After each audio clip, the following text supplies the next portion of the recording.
Welcome once again, my Rowdy friends, to the Rasslin Roundup. This is your host, Rowdy Chris Lee Moore, joined once again, finally, after the last few times not been able to make it back, but our normal tag team partner is back here in my corner, your comic strip critic, John Weber. Hello. Thank you for having me back. It's been, a bit too long. I've been busy with a lot of stuff at work and play and girlfriend and et cetera. But I'm back. I'm ready for the Royal Rumble. Yeah, absolutely. And of course, joining us to complete our roundtable this edition is the last of the Americans, James Faraci. Pleasure to be back, Chris. Pleasure to have you back, John. Thank you. And as John mentioned, we're getting set for the Royal Rumble at the end of this month, one of my favorite times of the year. We'll start talking about that in just a bit. Want to make at least make sure people know one thing, caveat. Due to some upcoming schedule conflicts on all of us, we're actually recording this podcast even earlier than ever before. Just so you guys know, at the time of this recording, none of us have seen the Raw 25th anniversary special yet. It has not aired yet at the time of this recording, so unfortunately we're not going to be able to bring that up. Well, I do hope maybe we might make some predictions on what we're going to see that night, since definitely there's been a whole bunch of reports as to who all is going to show up for that major anniversary show. We'll also then get on to previewing the Royal Rumble. But first off, we're going to bring back another segment that my tag team partner came up with earlier when he called, How Would You Have Booked This? So, John, what do you have for us this time? Well, this is a big one that I think is worth looking at, because if this had been done correctly the first time around, then we wouldn't be having a lot of the problems in our current WWE landscape that we're dealing with. And what I'm talking about is the way that Roman Reigns was booked as a babyface to win the World Championship against Brock Lesnar at WrestleMania 31. Remember the history, the 2015 Royal Rumble, Reigns was booed out of the building after winning, even though he was going to end The Undertaker's streak. And the reason he was booed was because he had the unfortunate luck to not be a small bearded man named Daniel Bryan. So, with the benefit of hindsight, yes, and also just a little bit of smart booking, how can we change what happened so that Reigns walks into WrestleMania a babyface and Lesnar walks in as a big heel? There's going to be a little bit of a longer one than the last one we did, which I believe was Chris doing how he would do Ronda Rousey's debut. We're going to go back to the Shield breakup here. Right. And we're going to take it forward from that point in time. Stick with me. Okay. Now, the Shield breakup happens the same way. Rollins portrays Ambrose and Reigns. They all go into Money in the Bank as single stars. I would actually keep Reigns away from the title picture for now. He actually goes up against the Authority, the same Authority who helped Rollins portray them and seduced his friends to the dark side. Not Triple H yet. Triple H is too big. And Batista is gone by now, so by default it's Reigns versus Orton, and I would have Orton walk away from the wins to set up some underdog sympathy for Reigns a little bit. Now, the question I have here on that is, because you gotta remember, now, at that time, had Reigns come back from his injury? Because remember, there was that one time... His injury doesn't happen until later that year. Okay, so we get... hernia injury, I think. He left, around Survivor Series or Hell in a Cell that time of year. Okay. So we may have to do some speculation on this, just assuming we could find a way that maybe he could have avoided that injury, so to speak. Right. Different booking, different scenarios happens, and you can't necessarily always plan around injuries. You have to assume everyone's healthy unless you injure them in a kayfabe reason. Sure thing. Right. Meanwhile, the Money in the Bank match that year for Daniel Bryan's vacant title, instead of Roman being in that match like he was, I would have Ambrose and Rollins in the match at that point, along with whoever else is in there. And I would have Dean Ambrose win the World Heavyweight Championship. Because you get a little bit of payback against the Authority, and Ambrose gets to be a babyface champion for a little bit, and not in a clean one-on-one victory like you might normally want a big crowning champion to be. he can have that moment later there to validate himself as a top guy later on down the line, if that's what you want. Now, refresh my memory. This was the point in time where Cena was the one who won that match originally? In real life, yes. And this is the first thing, that's the first thing we need to do. Because since this was also the time and point when people were still in lol Cena wins mode when it came to Cena winning, they were willing to cheer on whoever took the title off of Cena. And in this case, when we get to SummerSlam, that's still going to be Brock Lesnar. That's the moment that turned Lesnar from a heel who broke the streak into a babyface who made John Cena look like a chew toy, which a lot of people were happy seeing. Yeah. I wasn't. Well, I know a few people who were, so I could definitely at least vouch for John in that the point area. Is that basically the match that happened against Cena at SummerSlam happens now to Dean Ambrose instead. And it looks a lot worse at this point because since Lesnar just throws Ambrose around the ring like a rag doll, we get to feel really, really sad for Dean Ambrose, who's still friends with Roman Reigns, and Lesnar looks like an absolute cruel monster at this point. The key point is this: I kind of want the audience to be watching this, and at some points maybe feeling a little uncomfortable, maybe looking at Lesnar and saying, "Oh my gosh, just pin him already. He's hurt. He's crippled. He's a broken man. Just pin him already." Mm-hmm. And then Lesnar hits him with another suplex, another F5, just because he enjoys hurting people. So this establishes Lesnar as a heel. Okay. As a heel champion. Now, this is where things get a little tough because we have to, buffer some time for a little bit. I don't want Roman to win the title yet, so we have to have that match at Clash of Champions where Lesnar is contractually obligated to defend his championship. It can't be Ambrose. He's out kayfabe injured for a little while because Lesnar absolutely ruined him. And it can't be Reigns yet. So we have to have some other baby face. Again, not John Cena. We don't want to get Lesnar any face support, so I would go with Dolph Ziggler at this point. And it's basically the same match that we just had with Dean Ambrose. Dolph Ziggler gets treated like a chew toy.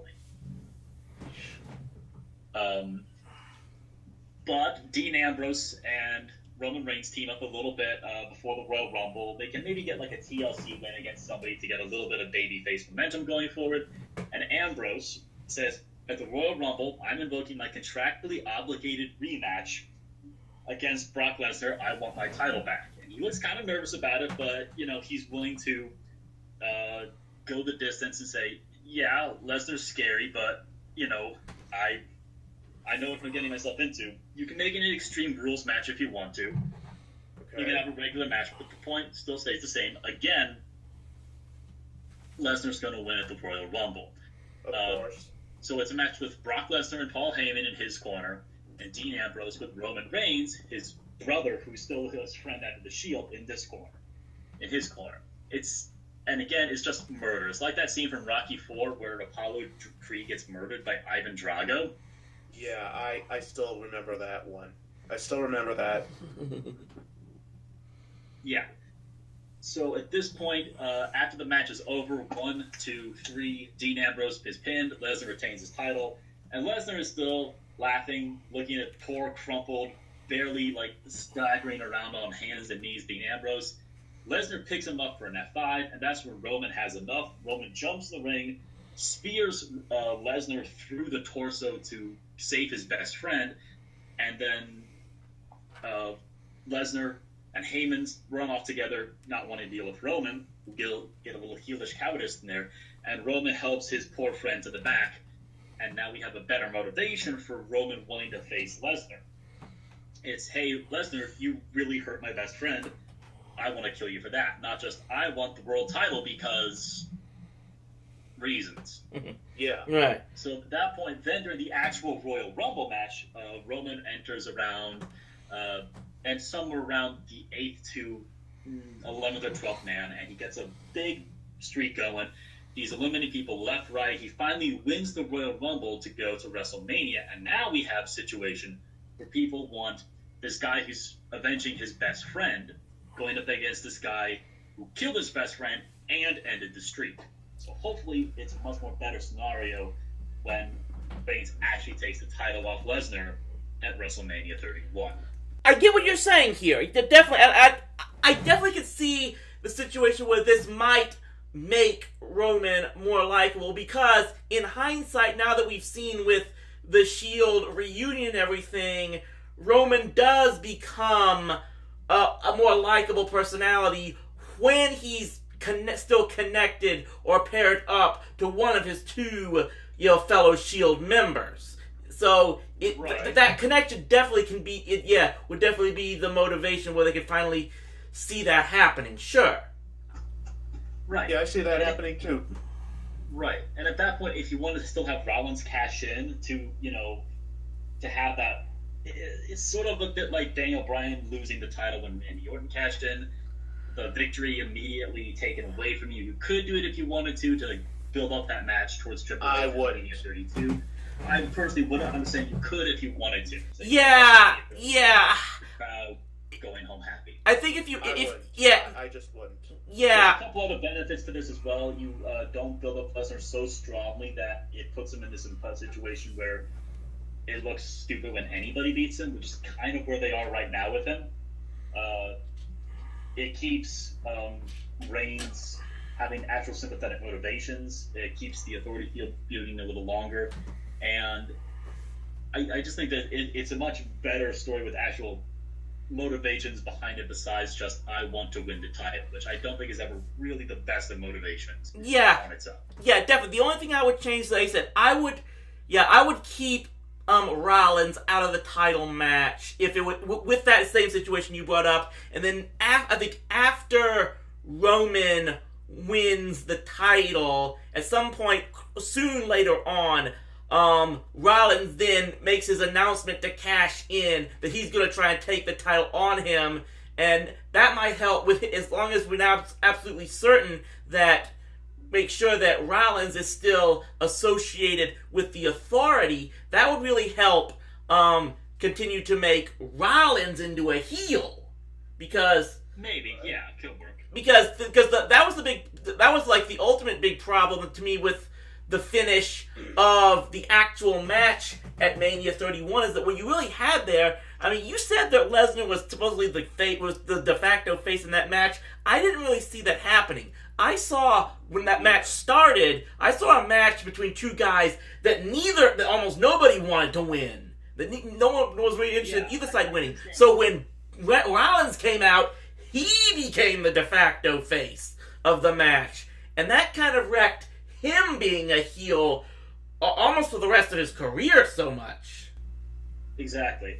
I understand that too, and I'm kind of sort of generalizing, but Lesnar, I think, kind of turned face more by the fact that he has sort of gained this push from utterly demolishing Cena back at SummerSlam and dominating Cena in a way that... You have a point there. I think that temporarily got him a heel. I think that made him a face on the other side. I think that kind of wore off once people realized he wasn't going to be defending the title every month at every pay-per-view. Once that... Which is something else that you could have Paul Heyman soak up a little bit and use if you were trying to build up Lesnar as a point. The other thing I should have mentioned I didn't is, at the Royal Rumble, you don't put Daniel Bryan in it. You don't have Daniel Bryan in the Royal Rumble. All right. Yeah. Well, because if Daniel Bryan's in the Royal Rumble, that's the only person that people will be accepting of winning. What I would do is, a couple weeks before the Rumble, I would have Daniel Bryan come out and say, hey, I'll be back in time for WrestleMania, but my doctors have not cleared me in time for the Royal Rumble. I know it sucks, but that means I'm going to be going for the Intercontinental title. It's not the best of options, but it tempers expectations that people aren't waiting for Daniel Bryan to appear, like happened at the 2014 Royal Rumble. I definitely think they rushed Daniel Bryan anyway, so I would definitely be in favor of that personally myself as well. It's just the thing where if you don't have Daniel Bryan in the Royal Rumble, you risk repeating the 2014 Rumble.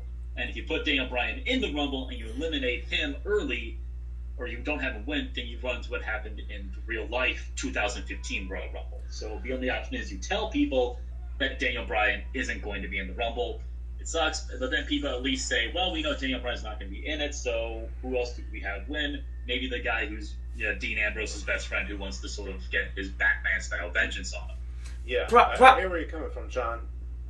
Perhaps the best situation that you could probably have crafted from all of the scenarios that took place at that time. So, when you're watching this on the podcast, we'd love to hear your comments as to whether or not this that alternate scenario from John could have possibly worked for you. If you'd like to have seen that more often. So, let's move on.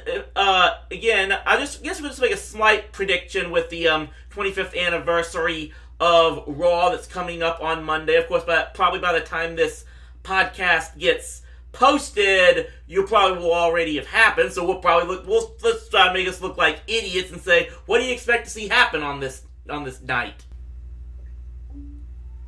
Me personally, I think I'd like to see Hulk Hogan return, but not as like a in-ring performer, but more like a face of the company. We see our fair share of legends, but we also see more of what we're seeing now on Raw, especially Hogan, Matt Hardy. It's okay. That one might seem a little more Matt Hardy, especially if I don't know much about what Matt Hardy was like back in TNA, or Broken Matt Hardy, but I am told he had a thing called a Lake of Reincarnation. Broken Matt Hardy was just a joy to watch. Right. He had a giraffe that had the reincarnation of George Washington. That's the level of screwy we're talking about. But I support him. I am behind him. I'm one of the Woken Warriors. Fair enough. I kind of like to see Woken Matt Hardy somehow get up the Lake of Reincarnation, take a superstar who's been around for forever, and just throw them into the lake over and over again so we can see some of their older gimmicks. Like watch Triple H turn back into like a country aristocrat or something. Or watch Kane suddenly become Corporate Kane. Or we could have Biker Taker come back for a night. Maybe not that one in particular. Yeah, you know what? Yeah, you'll watch it. That might be for me. I'm gonna admit, it was always a guilty pleasure of mine. I didn't think Biker Taker was that bad. If anything, just because in that persona, he got to be better he got to be more creative on the microphone. I think Taker has always been a bit underrated as a mic speaker myself, and he got. Chris, you and I are on the same wavelength. I mean, just if you guys... I admit that I haven't seen much of Biker Taker's stuff. I'm a very recent wrestling convert, and I haven't watched a lot of the backgrounds, the older matches and older promos. But it would be fun just like maybe a quick one-off.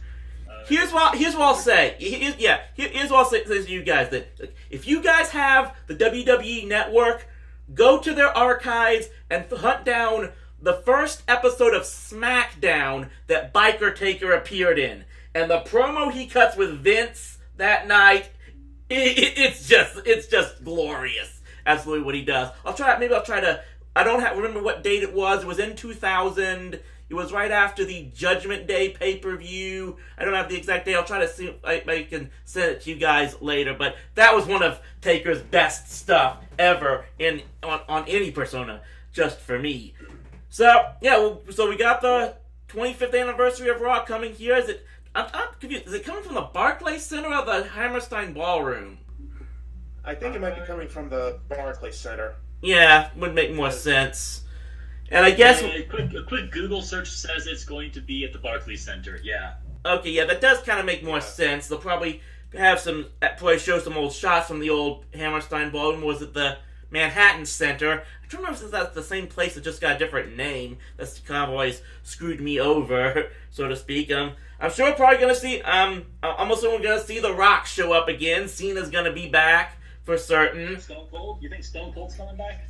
I'm more, see some SmackDown stars. I'm more willing to think that old Stone Cold will be there. Who knows what else? So we're definitely going to be.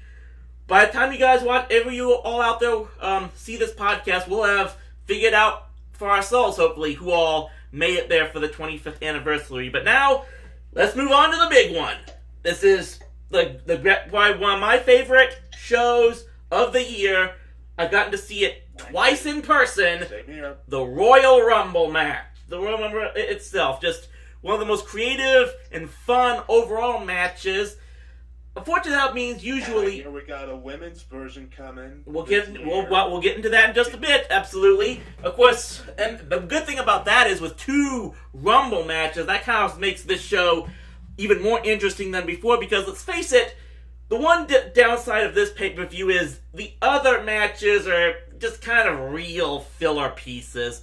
But let's get it started with them. I'm sure John has the lineup as he normally does. I absolutely do. basically every single match on the card is going to be a championship match or a Royal Rumble match. So we have the SmackDown Tag Team Championship match between the current reigning champions, the Usos, against Chad Gable and Shelton Benjamin. I'm going with the Usos because, quite honestly, they seem a little bit more unified than Gable and the other guy, Shelton Benjamin.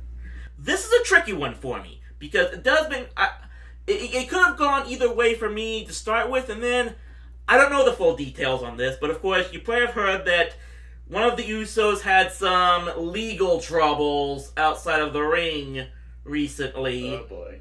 And that makes me wonder if that might lead to them maybe... I'm going to interrupt you for a moment because something I should have said at first is this is a 2 out of 3 falls match.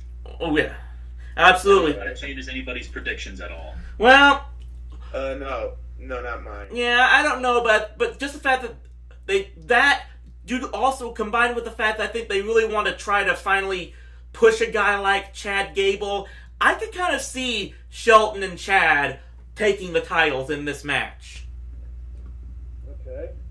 Yeah, I'm going with Gable and Benjamin as well, just because I think this is the one match where my gut reaction, the way I want this to play out in my head, says the Usos retain. But I think this is the match that WWE is going to try and surprise people with a little more by going, oh, really? Gable and Benjamin? Wow, okay, I didn't see that one coming. I think this is going to be that match for me. All right. What's next on the card? The Raw Tag Team Championship is just a single fall, pinner submission. You have Seth Rollins and Jason Jordan, the current champions, up against The Bar, Sheamus, and Cesaro. Well, all right. The Bar. I think I'm going with The Bar because, quite honestly, they feel a little bit more hungry than they have been when they had the belts. Me personally, I'm saying if what I've heard is true, this is another thing where outside the ring incidents is kind of, I think, is swaying my decision because it looks like if what I heard is true that Jason Jordan is suffering from an injury now.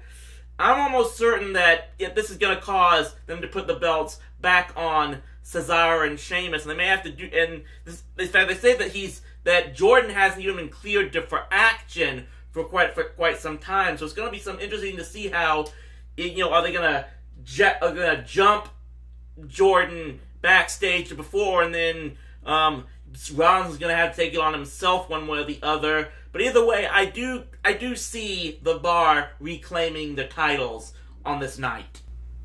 Right.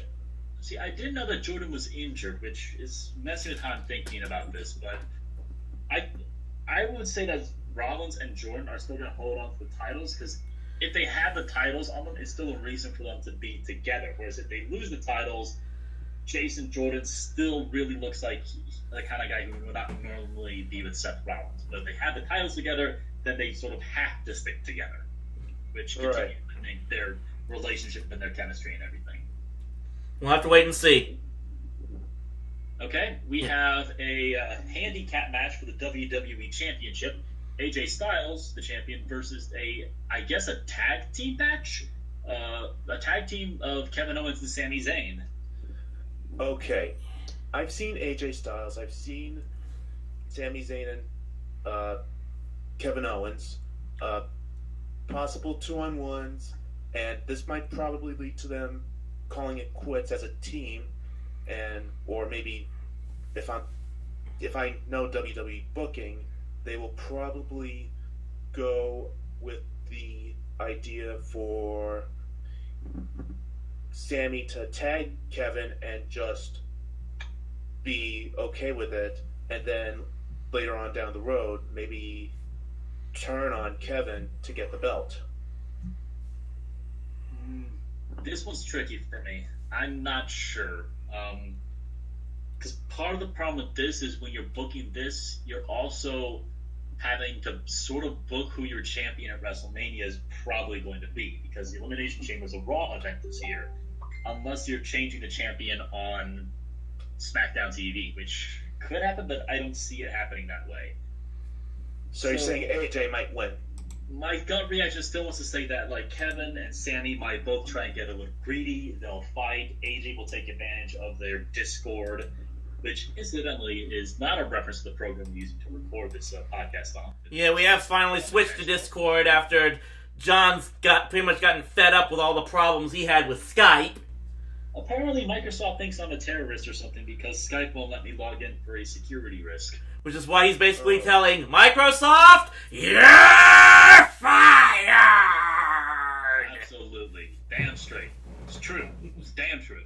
The point is, AJ's going to walk away with the title, is my prediction. Yeah, I'm going with John on this, but I think this is sounds like my prediction as well.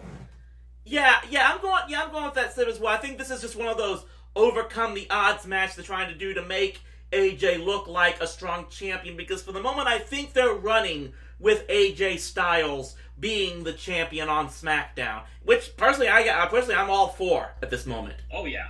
Better than I think any three of those guys could be a good champion with the good booking. They have the skills, the mic set, and the ability in the rings to carry a company. Owens, I don't think was a great Universal Champion because he wasn't booked well, but I think he could be a great champion if they booked him properly. Anyone's better than Jinder Mahal. One moment, please. Gesundheit, I'm assuming. Chris, your predictions for this match? Yeah, I think it's that. I'm guessing it is AJ Styles retaining the belts on this thing. Okay. On this.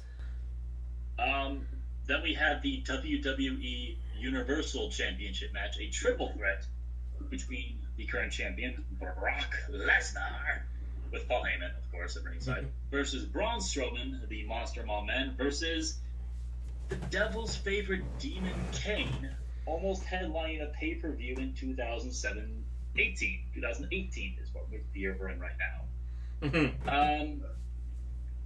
The inclusion of Kane makes me nervous because I'm like, they're not going to actually have Kane win this, can they? But it's WWE. Maybe this might be the shock match, the shock win of the night. The safe option is Lesnar. I assume it's going to be Lesnar, but are you going to have... It is going to be Lesnar because they're working it towards Reigns, Lesnar, WrestleMania 34. Okay, then here's the question. Who's Reigns, who's Lesnar pinning? I'd say kick Braun Strowman. Nah, I would actually say this is a definite situation where Kane is going to eat the pin from Lesnar for Brock to retain the title, which probably is the number one reason why Kane is in this match. They can because they won. Kane's eating the pin, but I actually there's a part of me that almost wonders if it's going to be Strowman who pins Kane, so Lesnar doesn't have to eat a pin. But you're changing it up from what people are already predicting. That wouldn't completely surprise me. I wouldn't mind that outcome. I would be pleasantly surprised if that were the case. But I also, if that were to happen, I also wouldn't be surprised to see Lesnar maybe winning it back at Elimination Chamber. Yeah, maybe Still highlighting WrestleMania. That's not a bad. I wouldn't be surprised with that situation, but I still say smart money is on Lesnar retaining the title here at the Royal Rumble. Yeah. And then we have, speaking of the Royal Rumbles, we have the men's and the women's Royal Rumble matches. I'm actually on the Wikipedia page right now for the men's Royal Rumble match. As of now, 12 of the 30 participants in the Rumble have been announced. And in the women's Royal Rumble match, 18 of the 30 participants have been announced. So there's a lot of open spots for people to come back. We could go on for a long time about who could be surprise returning, who could be surprise debuting. I'm not going to get into a ton of speculation here, but I'm just going to ask you guys, if you want to add in those extra ones, you can if you want to, but I'm just going to ask you, who do you think's winning? Women's division, I'm going with Bayley. My heart is going for Becky Lynch winning the Women's Royal Rumble. Although this is really tough because this is one thing where, because of the situation of the first time ever, they could go almost anything on this. Personally, I think it's not just my heart, because I think that setting up for a Charlotte Becky match at WrestleMania just might be the possibility. Of course, the X factor in all of this is the recently signed Ronda Rousey. And I was waiting. This I was was... waiting for you to say her Yeah, name. because now that's bringing in all the speculation that they're going to book her to win the Rumble. I'm not going to lie, guys.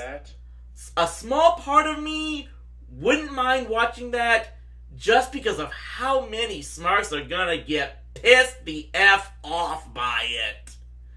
But screw the Smarks. Yeah. I'm a Smark. Please, at least buy me dinner first. I mean, I'm one of those people who, if Rousey does come in for, okay, see, here's how I'm picturing this. Regardless of whether he wins at the Royal Rumble or not, Lesnar is not walking out of WrestleMania as champion. Yeah, exactly.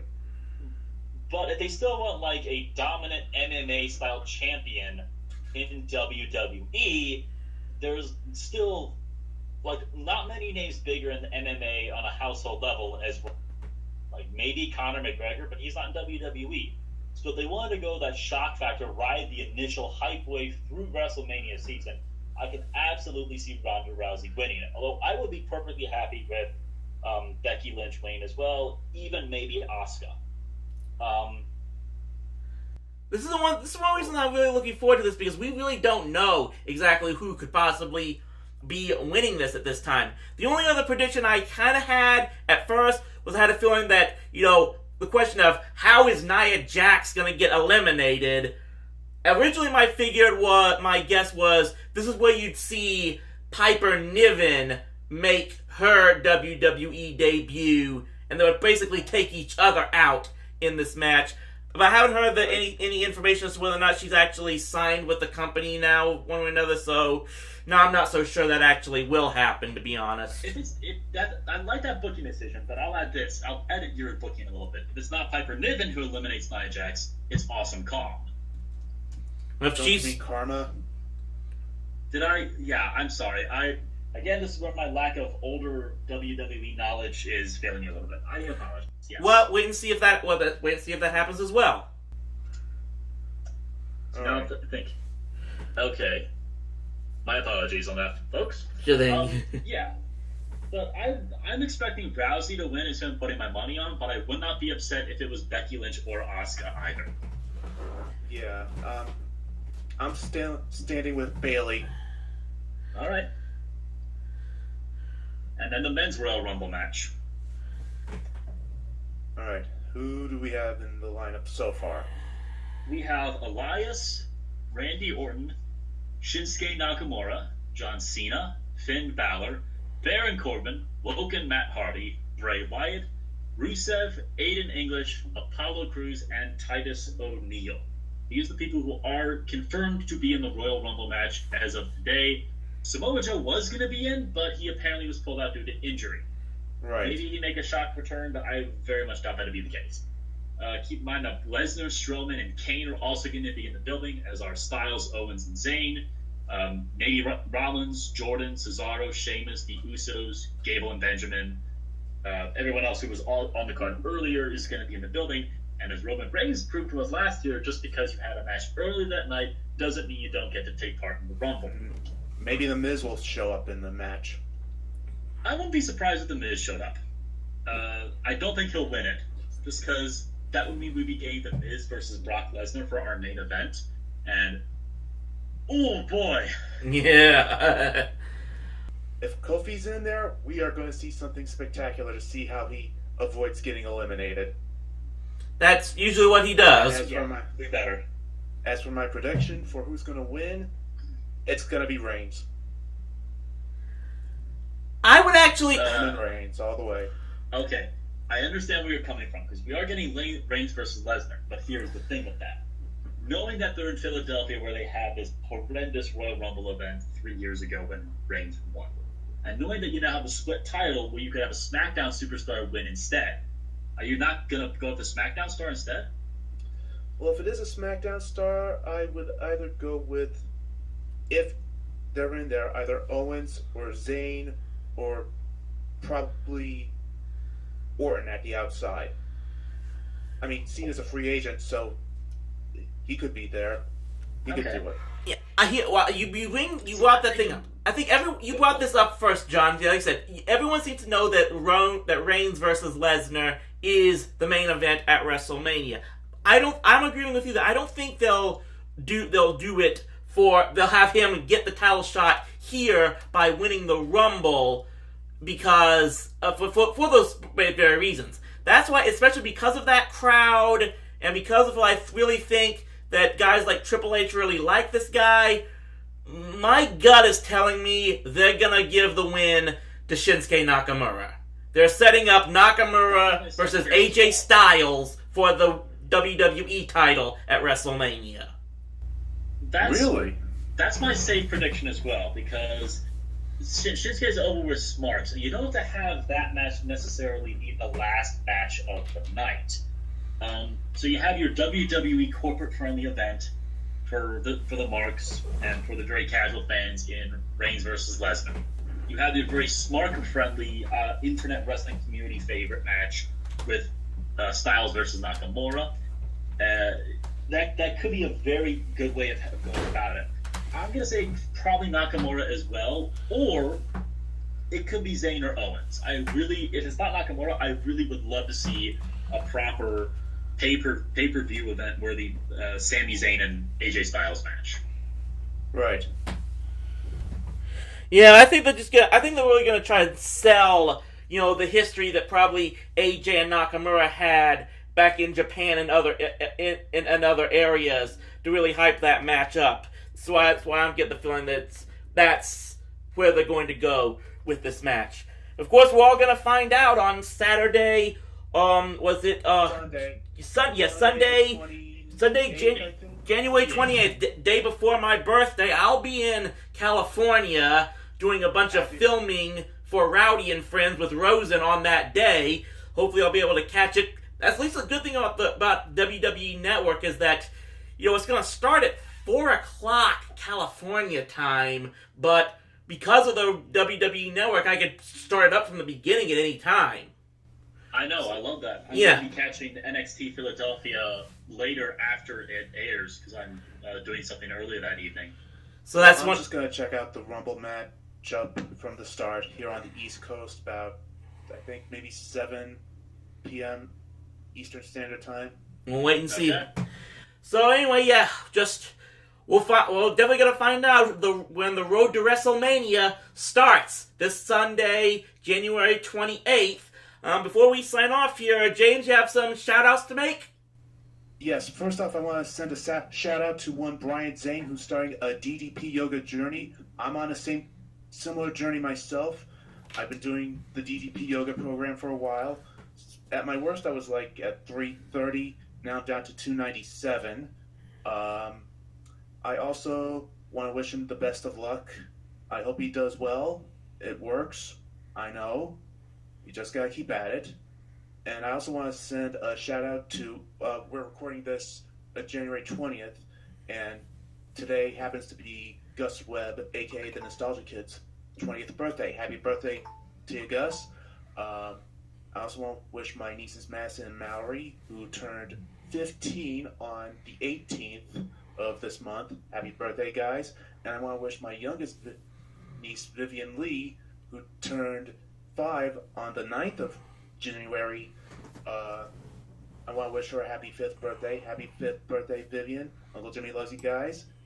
And that's it. Any final thoughts, John?